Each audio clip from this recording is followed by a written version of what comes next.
महादेव के चरणों में मनुष्य को क्या करना चाहिए?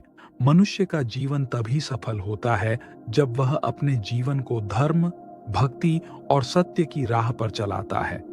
महादेव के चरणों में बैठकर हमें सबसे पहले अहंकार त्यागना चाहिए, क्योंकि शिव ही हमें सिखाते हैं कि संसार का सबसे बड़ा दोष अहंकार है।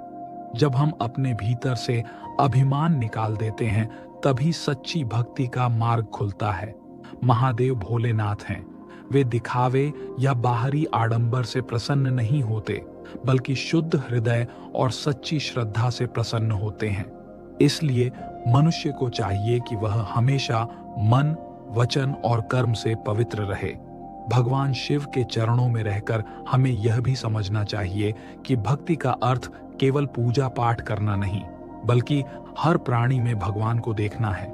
शिव सभी प्राणियों को समान दृष्टि से देखते हैं, चाहे वे देव हों या दानव, धनी हों या निर्धन। अतः हमें भी समाज में बिना भेदभाव के सबके साथ प्रेम और दया का व्यवहार करना चाहिए। महादेव का स्वरूप हमें सिखाता है कि सादगी और संतोष ही जीवन का सबसे बड़ा धन है। वे भस्म धारण करते हैं, गले में सर्प पहनते हैं और कैलाश पर्वत पर रहते हैं। ये हमें यह संदेश देता है कि सुख सुविधाओं का मोह छोड़कर मनुष्य को अपने विचारों और आचरण को श्रेष्ठ बनाना चाहिए। शिव के चरणों में रहकर मनुष्य को यह भी सीखना चाहिए कि जीवन में धैर्य और सहनशीलता कितनी आवश्यक है। समुद्र मंथन का विष पीकर शिव ने हमें बताया कि बड़े से बड़ा संकट भी सहनशीलता से हल किया जा सकता है।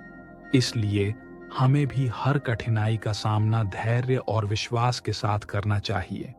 अंत में महादेव के चरणों में मनुष्य को यह निश्चय करना चाहिए कि वह अपने जीवन को भक्ति, करुणा, सत्य, त्याग और आत्मज्ञान से आलोकित करेगा, क्योंकि यही मार्ग हमें परम शांति और मोक्ष की ओर ले जाता है।